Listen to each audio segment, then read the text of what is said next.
में तार होगा।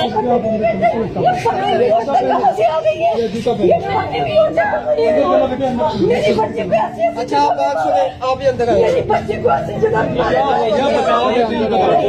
अंदर आ जाए, मैडम आप मैंने आप जूता पहने बच्ची को मारो।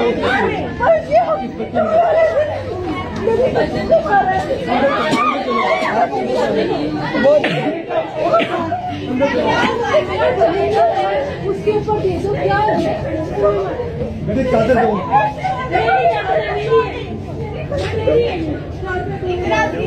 और दे दो, कोई चादर तो दे दो। चादर दो मुझे। चलो आप अंदर दे दो। मारने लगती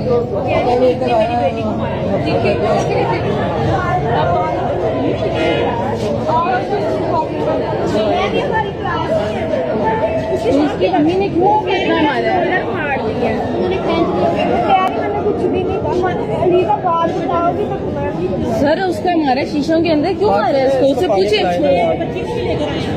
आप ही आए।